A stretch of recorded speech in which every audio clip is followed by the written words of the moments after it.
Discuss. बच्चों, हम लोग अपने प्रीवियस लेक्चर में पढ़ रहे थे अबाउट फोटोसिंथेसिस और इसकी रिक्वायरमेंट्स के बारे में और क्लोरोप्लास्ट के स्ट्रक्चर के बारे में हम ऑलरेडी डिस्कस कर चुके हैं। तो आज हम एक क्वेश्चन डिस्कस करेंगे कि देखो जो प्लांट्स को फोटोसिंथेसिस के लिए चाहिए वो रॉ मटेरियल्स कौन कौन से हैं। आपको बताया था कि what are the raw materials required for photosynthesis. तो दो रॉ मटेरियल्स हैं, कार्बन डाइऑक्साइड एंड वाटर।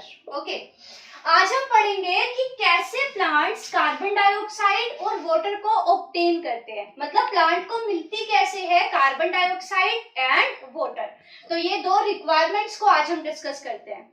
तो सबसे पहले हम कार्बन डाइऑक्साइड की बात करते हैं। Carbon dioxide and the formula is CO2।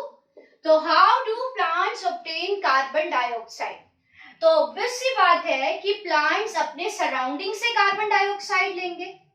आपको पता है कि जब लिविंग ऑर्गेनिजम्स रेस्पायर करते हैं, means when we breathe out, जब हम एक्सहेल करते हैं, जब हम सांस बाहर छोड़ते हैं, तो वी एक्सहेल कौन सी गैस? Carbon dioxide. तो सभी लिविंग ऑर्गेनिजम्स अपने रेस्पिरेशन के दौरान कार्बन डाइऑक्साइड को बाहर रिलीज करते हैं। अब ऐसे तो जो कार्बन डाइऑक्साइड है उसकी कंसेंट्रेशन एटमॉस्फेयर में बहुत हाई हो जानी चाहिए थी, बट ऐसा है नहीं, क्योंकि प्लांट्स इसका रिवर्स करते हैं। मींस हम बाहर CO2 को ऐड करते हैं एटमॉस्फेयर में और प्लांट CO2 को बाहर से ऑब्टेन करके इसकी कंसेंट्रेशन को एटमॉस्फेयर में बैलेंस रखते हैं। मींस CO2 की कंसेंट्रेशन को प्लांट्स एटमॉस्फेयर में राइज होने से रोकते हैं। वो कैसे? क्योंकि प्लांट्स बाहर से फोटोसिंथेसिस के लिए जो CO2 चाहिए वो बाहर से ऑब्टेन करेंगे। तो जो लैंड प्लांट्स हैं, मतलब ऐसे plants which grow on land, तो लैंड प्लांट्स एयर से CO2 लेंगे। एयर में आपको पता है 0.03% इज CO2। तो लैंड प्लांट्स एयर से CO2 लेंगे और जो एक्वेटिक प्लांट्स हैं जिन्हें हम हाइड्रोफाइट्स कहते हैं, मींस हाइड्रो मींस पानी, फाइट मतलब प्लांट, तो हाइड्रोफाइट्स कौन से होते हैं? ऐसे प्लांट्स जो वाटर में ग्रो करते हैं। वो कहां से लेंगे CO2? वाटर से। तो एक चीज क्लियर हुई कि जो लैंड पे ग्रो करने वाले प्लांट्स हैं वो एयर से कार्बन डाइऑक्साइड लेते हैं और जो हाइड्रोफाइट्स हैं मींस वाटर में ग्रो करने वाले प्लांट्स हैं वो वाटर से कार्बन डाइऑक्साइड लेते हैं, क्योंकि वाटर के अंदर भी गैसेस डिसॉल्व होती है। साथ ही साथ जो रेस्पिरेशन, देखो प्लांट्स के अंदर भी रेस्पिरेशन होता है, तो प्लांट्स के अंदर भी कार्बन डाइऑक्साइड बनती है, लेकिन प्लांट्स उस कार्बन डाइऑक्साइड को भी यूज कर लेंगे फोटोसिंथेसिस में। तो प्लांट बाहर ऑक्सीजन रिलीज करते हैं। हम जनरली ऐसा पढ़ते हैं कि plants release oxygen in the atmosphere. वो कैसे? क्योंकि प्लांट्स के अंदर जब रेस्पिरेशन हो रहा है तो ऑब्वियस सी बात है कार्बन डाइऑक्साइड बन रही है, बट इस कार्बन डाइऑक्साइड को भी प्लांट फोटोसिंथेसिस में यूज कर लेंगे। ओके, तो प्लांट्स बाहर से भी कार्बन डाइऑक्साइड ले रहे हैं और जो रेस्पिरेशन के दौरान कार्बन डाइऑक्साइड प्लांट्स के अंदर बन रही है उसको भी प्लांट्स यूज कर लेते हैं। तो प्लांट्स बाहर से भी CO2 ले रहे हैं और अंदर जो CO2 बन रही है उसको भी यूज कर रहे हैं। अब ये जो CO2 बाहर से ले रहे हैं प्लांट्स, ये कैसे लेंगे? मींस इनके लिए कुछ ओपनिंग्स तो चाहिए ना जिनके थ्रू प्लांट्स बाहर से कार्बन डाइऑक्साइड को लेंगे। तो इसके लिए कुछ ओपनिंग्स होती हैं, पोर्स प्रेजेंट होते हैं, छेद प्रेजेंट होते हैं और इन पोर्स को हम स्टोमेटा कहते हैं। ठीक है, तो इसमें क्या आ जाएगा? How do plants obtain carbon dioxide? Plants obtain carbon dioxide from air and hydrophytes obtain carbon dioxide from water and किसके through? Through the minute pores, जिनको हम कहते हैं स्टोमेटा। अब हम इन्हीं के बारे में पढ़ेंगे, स्टोमेटा। तो पहली बात तो स्टोमेटा है क्या? Stomata are tiny pores, means ये छोटे छोटे पोर्स होते हैं। कहां प्रेजेंट होते हैं? Present on the surface of leaves and young stem. ठीक है, लीव्स के सरफेस पे और यंग स्टेम के सरफेस पे छोटे छोटे पोर्स होते हैं and these pores are flanked by cells जिनको हम कहते हैं गार्ड सेल्स। और यही वो पोर्स हैं जिनके through plants carbon dioxide obtain करेंगे। ठीक है, कैसा होता है स्टोमेटा का स्ट्रक्चर? देखो, पहली बात तो stomata can not be see with naked eyes. हम इनको नेकेड आईज से नहीं देख सकते बिकॉज मैंने यहाँ पे लिखा दीज आर वेरी टाइनी, बहुत छोटे हैं ये पोर्स। सो जब हम माइक्रोस्कोप में अगर एपिडर्मिस को ऑब्जर्व करेंगे, लीफ पील को ऑब्जर्व करेंगे, तो हमें उसके सरफेस पे, लीव्स के सरफेस पे छोटे छोटे पोर्स नजर आ जाएंगे। So these stomatal pores can be seen with microscope. कैसा स्ट्रक्चर होता है? देखो, अभी जैसे एक जनरल व्यू बनाऊं, एक लीफ बना देती हूँ मैं। This is a leaf. ठीक है, ये एक लीफ है और इसका सरफेस है। इस सरफेस पे you will observe small pores. These pores are stomatal pores. ठीक है, अब ये स्टोमेटल पोर्स है। अब इस एक स्टोमेटा का मैं यहाँ स्ट्रक्चर बनाती हूँ। ये कैसा दिखेगा? देखो, ये आपको दिखेगा इस तरह से।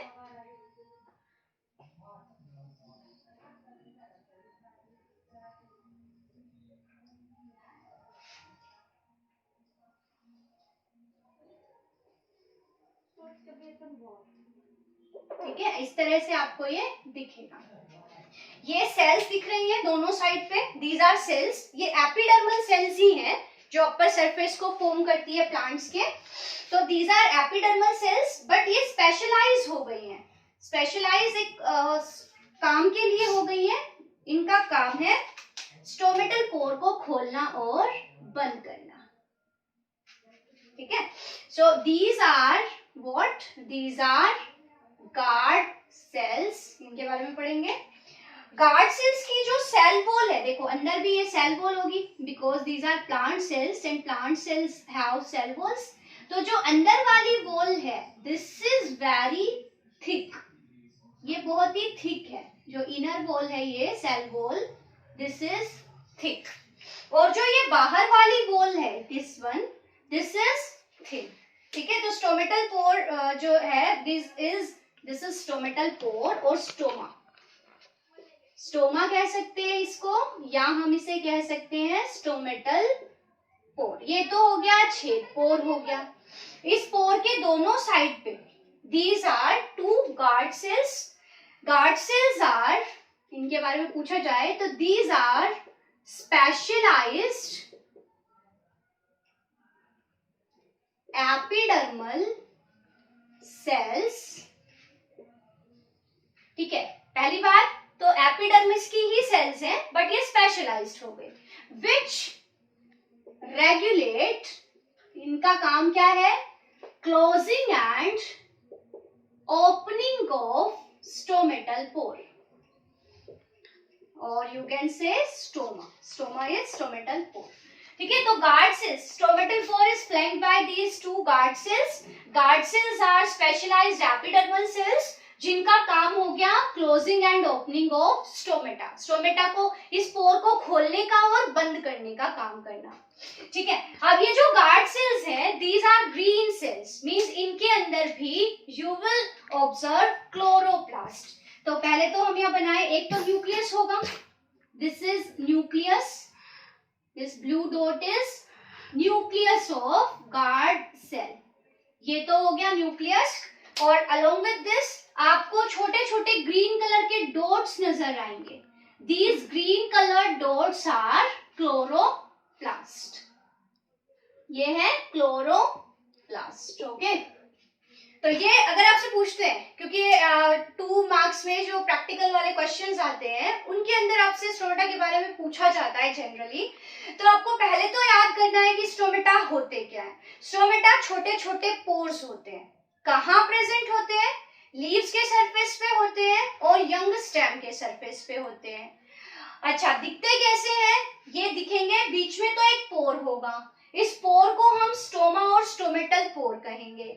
इस पोर को खोलने और बंद करने के लिए इसके दोनों साइड में सेल्स होंगी, और वो सेल्स कहलाएंगी गार्ड सेल्स, जो गार्ड की तरह काम कर रही है। जैसे गार्ड है, गेट खोलने और बंद करने का काम कर रहा है, वैसे स्टोमेटल पोर को खोलने और बंद करने का जो काम है, this is done by these guard cells, and guard cells have these chloroplast and nucleus. और गार्ड सेल्स की जो अंदर वाली वॉल है, ये वाली दिख रही है आपको, दिस इज थिक वॉल। ये थिक एंड इलास्टिक होती है, मतलब स्ट्रेच हो सकती है। और जबकि बाहर वाली जो वॉल है वो थिन है, बट वो भी कैसी है, इलास्टिक। तो याद रखना, जो अंदर वाली वॉल है this is thick but elastic है, बाहर वाली है elastic he but this is thin comparatively. So this is the structure of chloroplast, chloroplast नहीं, स्टोमेटा। ओके, अब पढ़ते हैं स्टोमेटा के फंक्शन के बारे में। तो एक तो आपने पढ़ लिया कि जो स्टोमेटा है उसी के थ्रू प्लांट्स गैसेस को एक्सचेंज करते हैं। सपोज प्लांट्स को कार्बन डाइऑक्साइड चाहिए, तो प्लांट्स क्या करेंगे, एटमॉस्फेयर से जो कार्बन डाइऑक्साइड होगी वो इन स्टोमेटा के थ्रू ही प्लांट के अंदर जाएगी, और प्लांट से जो ऑक्सीजन बनाई during photosynthesis, it will be released out with these by these pores, जिनको हम स्टोमेटा कह रहे हैं। तो स्टोमेटा का काम है ऑक्सीजन, जैसे यहाँ पे हमने दिखाया कि ऑक्सीजन को रिलीज कर रहे हैं प्लांट्स, कार्बन डाइऑक्साइड इनटेक कर रहे हैं, तो गैसेस का जो एक्सचेंज है वो इन्हीं पोर्स के थ्रू होगा, जिन्हें हम स्टोमेटल पोर्स कह रहे हैं। दूसरा एक और फंक्शन भी है, अगर स्टोमेटा के फंक्शंस की बात हम करें तो there are two functions of this stomata. पहला तो क्या हो गया, एक्सचेंज ऑफ गैसेस। तो पहला काम तो स्टोमेटा का है गैसेस को एक्सचेंज करना, first function is exchange of gases, and the second function is transpiration.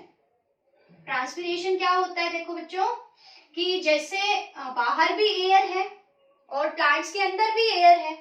अब जब बाहर की एयर के अंदर वाटर के वेपर्स की कमी हो जाती है, या आप यूं कर लो कि रूम टेम्परेचर पे भी इवेपोरेशन होता है। मींस अगर आप रूम टेम्परेचर पे भी, जो आपके रूम का टेम्परेचर है, जो बाहर एटमॉस्फेयर का टेम्परेचर है, उस पे भी आप अगर वाटर को देखो तो इवेपोरेट करता है। तो प्लांट्स के अंदर से भी पानी के वेपर्स बनके बाहर एस्केप होते हैं। तो प्लांट्स पानी का लॉस करते हैं और वेपर्स की फॉर्म में। तो जो ये वेपर्स की फॉर्म में पानी का लॉस है, ठीक है, तो इसी को हम ट्रांसपिरेशन कहते हैं। तो ट्रांसपिरेशन को अगर हम डिफाइन करें तो क्या है, loss of water in form of, किस फॉर्म में, वेपर्स की फॉर्म में, in form of vapours from the aerial parts. Aerial मतलब जो पार्ट्स ग्राउंड लेवल से ऊपर है, aerial parts of the plant. तो प्लांट के ऊपर वाले पार्ट से पानी का लॉस होना, और किस फॉर्म में लॉस होना है, बेसिकली वेपर्स की फॉर्म में, इस लॉस को हम कहते हैं ट्रांसपिरेशन। तो जब देखो ट्रांसपिरेशन प्लांट के सरफेस से होता है, बट सबसे ज्यादा जो ट्रांसपिरेशन होगा, मींस पानी का लॉस होगा, वो इन स्टोमेटल पोर्स के थ्रू होता है। जब ये स्टोमेटल पोर्स ओपन होते हैं, जब ये खुले होते हैं, तो पानी अंदर से वेपर्स की फॉर्म में एस्केप हो जाता है। सो ये जो पानी का लॉस है मेजरली ये किसके थ्रू हो रहा है, through the stomata. So transpiration is the another function of this stomatal pores. So these are two functions. तो देखिए प्लांट्स का अभी हमने पढ़ लिया कि कार्बन डाइऑक्साइड कैसे ऑब्टेन करेंगे। So plants obtain carbon dioxide from their ambient environment और थ्रू दीज पोर्स, जिन्हें हम स्टोमेटा कह रहे हैं। स्टोमेटा की लोकेशन मैंने आपको बताई। स्ट्रक्चर आपको जरूर याद रखना है कि स्टोमेटल पोर है बीच में, ये ओपन है। अभी हमने ये देखो पोर को ओपन रखा है, ठीक है। अभी मैं आपको ये भी बताऊंगी कि कब पोर्स ओपन होंगे, कब पोर्स खुलेंगे। तो अभी मैंने जो स्ट्रक्चर दिखाया वो ओपन है, मतलब स्टोमेटल पोर ओपन है। इसके सराउंडिंग में गार्ड सेल्स है जो स्टोमेटल पोर को खोलने और बंद करने का काम करती है। गार्ड सेल्स के अंदर मैंने जो ब्लू डॉट दिखाई है, दिस इज न्यूक्लियस, और जो ये छोटे छोटे ग्रीन कलर के मैंने डॉट्स दिखाए हैं, these are chloroplast. Guard cell की जो अंदर वाली वॉल है वो थिक होती है और इलास्टिक होती है। जो बाहर वाली वॉल है वो थिन होती है, लेकिन होती वो भी इलास्टिक है। ठीक है। और स्टोमेटा के फंक्शंस हो गए कि इनके थ्रू गैसेस का एक्सचेंज होगा, दूसरा पानी का लॉस होगा, किस फॉर्म में, वेपर्स की फॉर्म में, और पानी का loss in form of vapours from the aerial parts of the plant is called transpiration. So these are two functions of stomata. Okay, तो ये थी हमारी एक रिक्वायरमेंट। जो दूसरी रिक्वायरमेंट है वो है वाटर। तो वाटर के बारे में देखो, प्लांट्स वाटर कहाँ से ऑब्टेन करेंगे?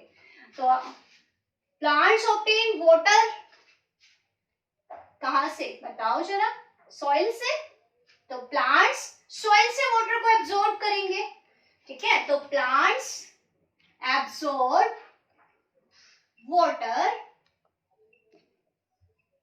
कहाँ से, फ्रॉम सॉइल, और किसके थ्रू, थ्रू रूट्स।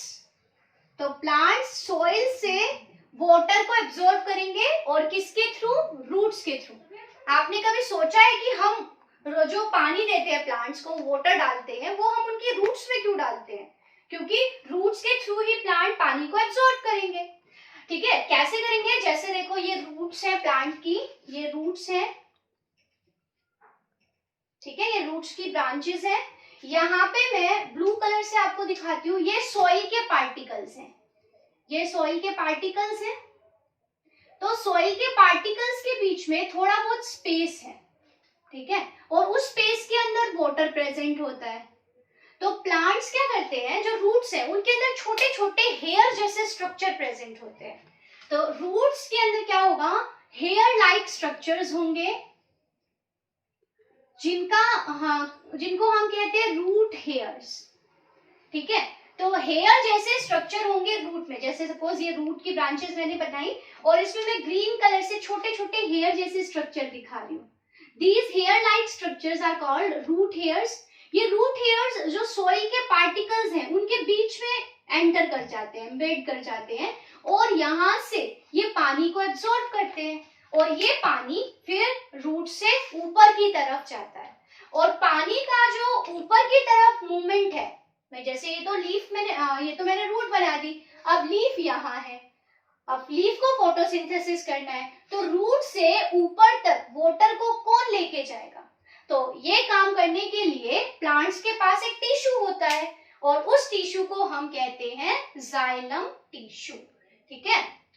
तो क्या लिखेंगे हम कि the water is transported upward, upward कैसे जाएगा, बाय वास्कुलर टिश्यू।